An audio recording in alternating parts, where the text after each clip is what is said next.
It's okay. You can just turn them. Yeah, this is good. Hi, Munji. Hi, darling. I can't believe I'm doing it because each time I wanted to approach you, there's a huge fear. Yeah.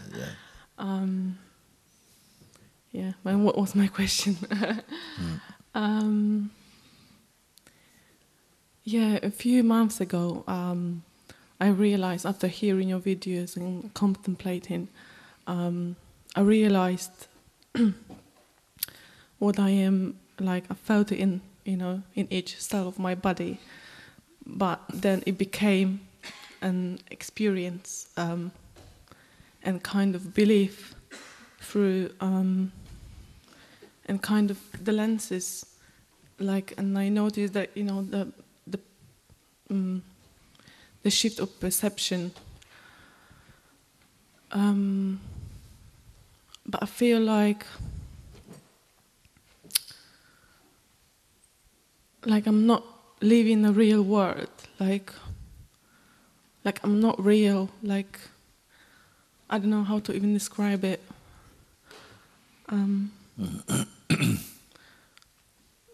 Like there's something missing. There's not original to me. I just don't want another belief and live my life through some belief, but just want to be natural and just want to see things for what they are. Yeah. And but isn't that what happened? That you somehow in that experience, let's say, there was something completely weightless about it and a natural sense of being. Was it not like that? When you say you felt it in every cell of your body, what happened? Was it not something that felt profoundly natural? Was it a belief? No, it was not a belief. It simply was. Then maybe mind moved in to try and give a reading about it and say what the meaning is and so on. Maybe something picked up on that. But the pure seeing and experience, it was not a story. It was just an alive awakeness. And if after you feel a little abstracted or something, some people feel a little numbness or something. Others would describe it differently. That I feel I'm not real is not necessarily a bad thing. Maybe what we mean by real is I really believe in my life as this or something, because that is our conditioning and habit. But maybe now there's perhaps a kind of detachment. And maybe other people may say to you, you look a bit spaced out or whatever, and you start to believe too much what they're saying rather than really putting the attention inside and checking in and say, but I feel perfectly fine. You see, not judging yourself by the projections of other people. And see, it is fine. Because they are never going to understand what you are experiencing. No matter how much you try, and I would not even try unless something motivates you to correspond with them. You see? You're just not going to, they're not going to understand until that taste is inside themselves.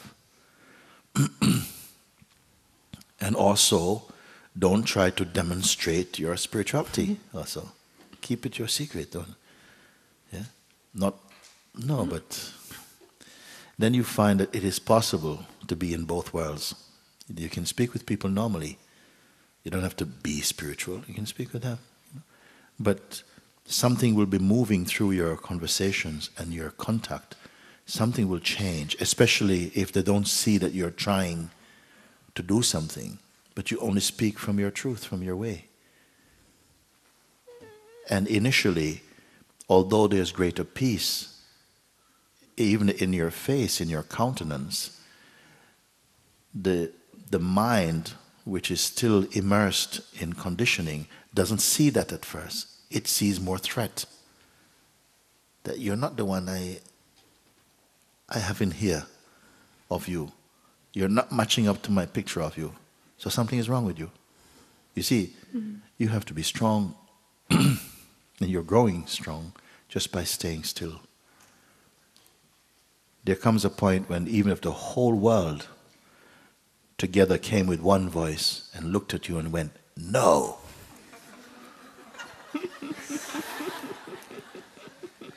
You'd feel, okay, that's okay. I still am. I can't convey, it's not my job to show you who I am. It's okay.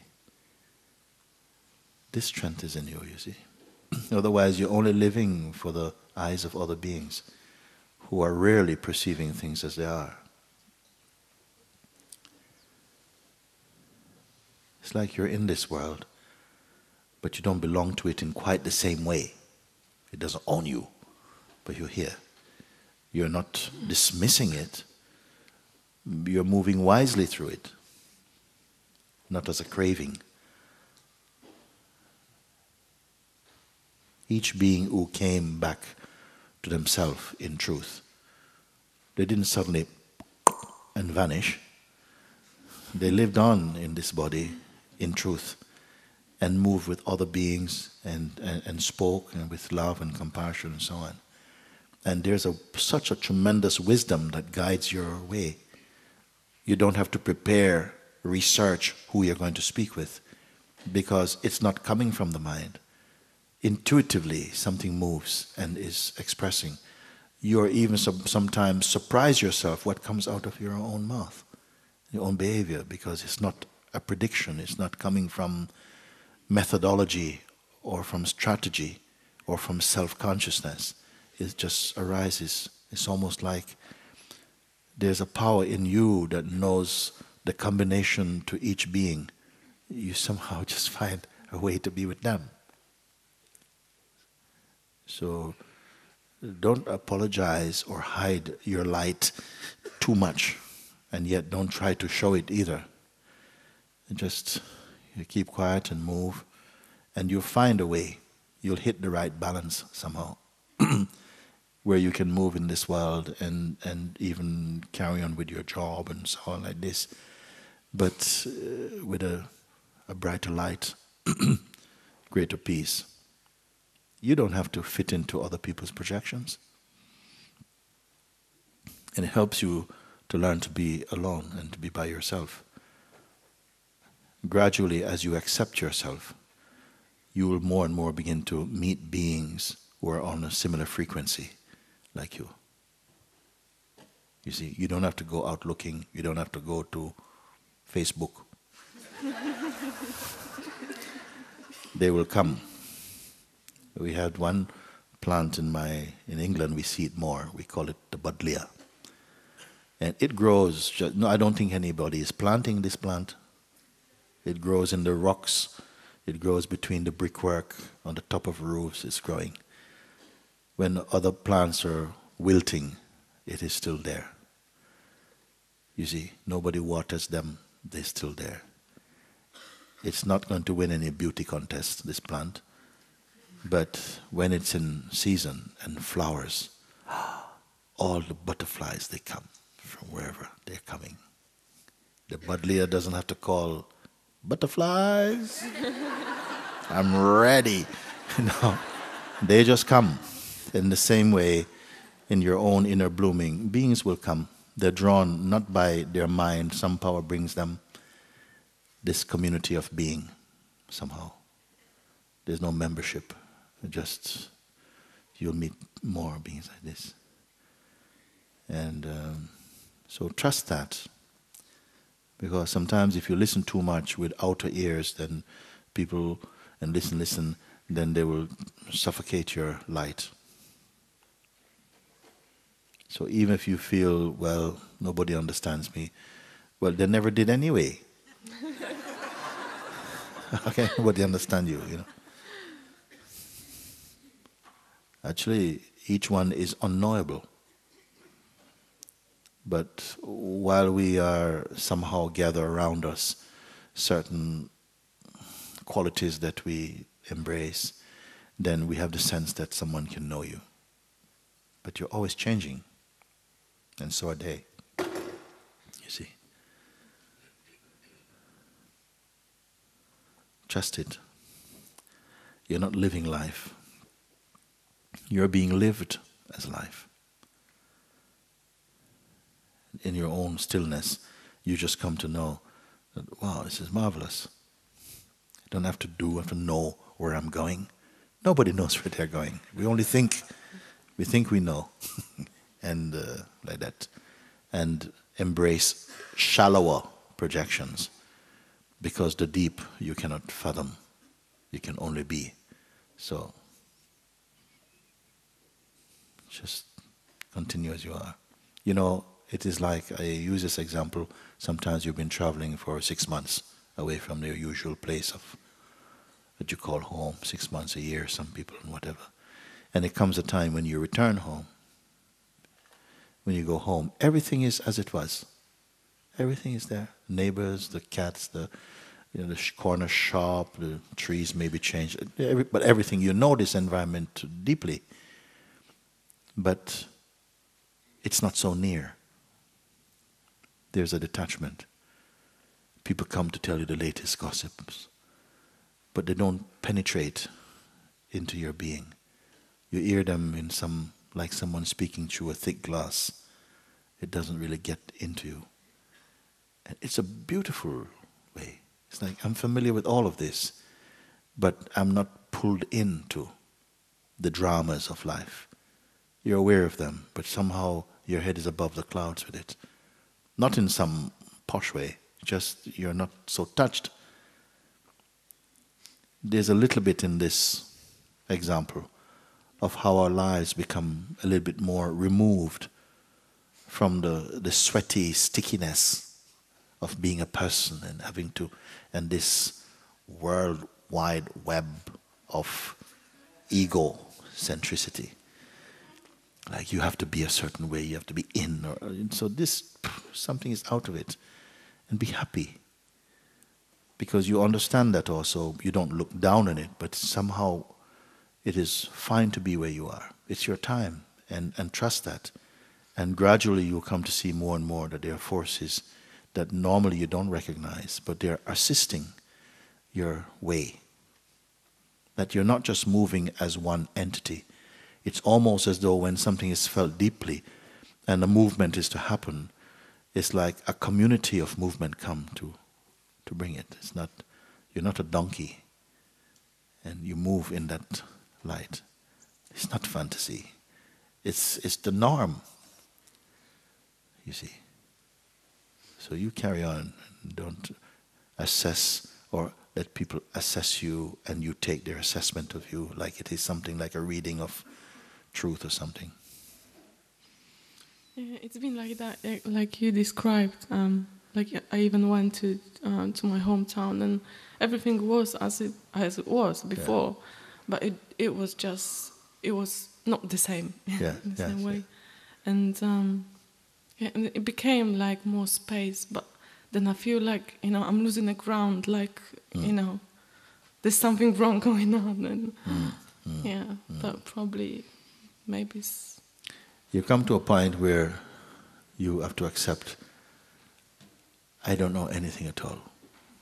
Yeah, I feel like that. Yes. But rather than thinking, oh my God, I don't know anything at all. So, feel the space of not knowing anything at all. It's a universality about it. I don't know anything at all.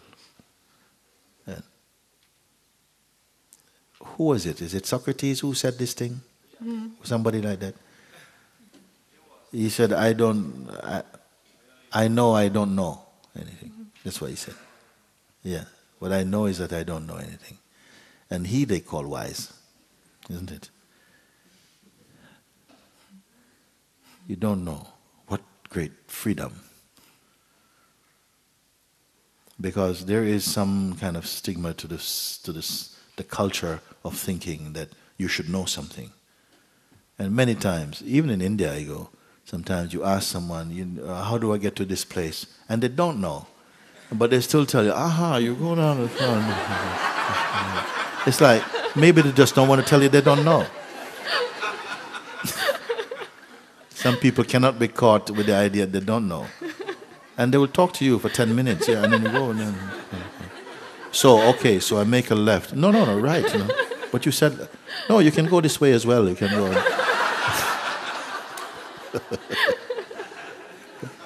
You said, no, sorry, sorry, I don't know this. Okay, thank you. And it's finished. Why you should feel embarrassed and ashamed? I didn't know.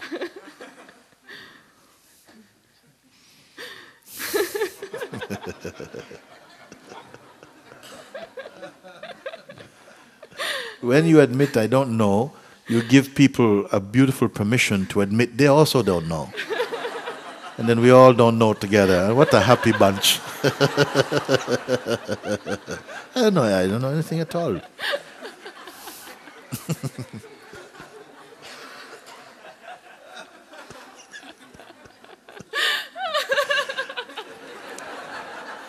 I heard this story. I don't know if it's true, but I think it is true. They say that when in Australia, they say, I heard this, that Captain Cook, I think it was, he was visiting Australia. He was in Australia exploring, you know. And then he had a Aboriginal guide with him. And the guy was showing him around and so on. And he saw this creature going boing, boing, boing. And he goes, what is that? And the guide says, kangaroo, which means, I don't know.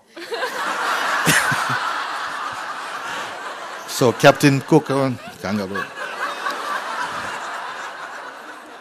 There are some Australians here. Have you heard of this one?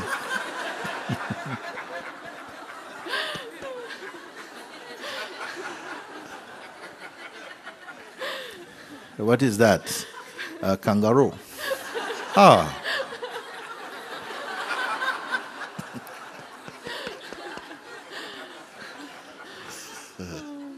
I love your talks.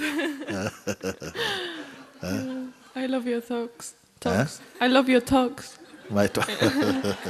Talks is such a word. No. Very good. Thank you. Thank you, my love.